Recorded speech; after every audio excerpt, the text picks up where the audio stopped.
সকল ধর্মের ধর্মগুরু যারা আছেন সকলের হাত ধরে মঙ্গল শিখা প্রজ্বলিত হচ্ছে। এসো হে পতিত হোক অপনীত সব অপমান ভার। সভাপতি মান্যবর বিধায়ক প্রাক্তন মন্ত্রী শ্রদ্ধেয় বীরজিৎ সিংহ মহোদয়কে অনুরোধ করব সবাইকে স্বাগত জানিয়ে। কৈলাসহরে এই জেলার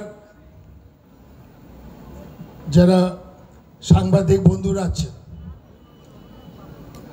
প্রিন্ট মিডিয়া এবং ইলেকট্রনিক মিডিয়ার যারা প্রতিনিধি, সবাইকে আমার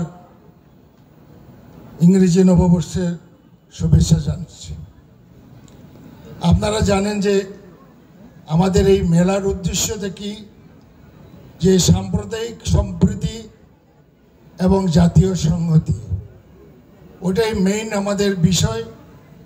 এবং এবারের মেলা 25 বছরে পদার্পণ করেছি।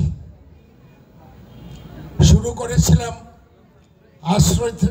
আশ্রয় থেকে আগরতলার টাউন হলে, সেখানে মহামান্য গভর্নর উদ্বোধন করেছিলেন এবং টাউন হলের মঞ্চে রাজ্যের যত পার্টি আছে, পলিটিক্যাল পার্টি, সিপিএম, সিপিআইএমএল, জনতা পার্টি, কংগ্রেস, যত পার্টি আছে সব প্রতিনিধিরা সেই মঞ্চে আমি আমন্ত্রণ জানিয়ে উপস্থিত করেছিলাম।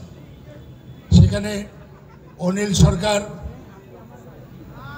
একজন স্বর্গীয় প্রাক্তন মন্ত্রী, যে আমার উদ্যোগকে, আশ্রয় উদ্যোগকে উনি ভূয়সী প্রশংসা করেছেন।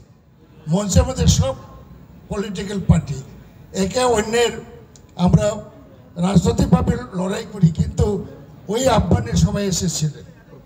এখান থেকে আমরা শুরু করেছি। 2 জন গভর্নরকে দিয়েও আগরতলার নজরুল কলাক্ষেত্রে রবীন্দ্রনাথ ঠাকুরের জন্মবর্ষ আমরা পালন করেছি। ভারত স্বাধীনের পরে এই ত্রিপুরা রাজ্য ভারত মুক্তি হয়েছে। স্বাধীন ত্রিপুরার শেষ নৃপতি কিরিট বিক্রম সময়ের শাসনের ইতিহাস তার চাকা ঘোরায়।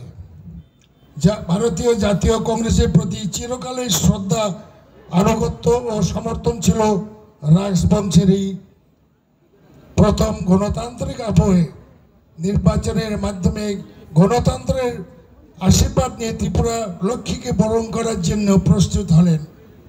কিরিট বিক্রমকে জাতীয় কংগ্রেসে মনোনয়ন দিয়ে শ্রীমতী ইন্দিরা গান্ধী দূরদর্শিতার পরিচয় দিয়েছিলেন।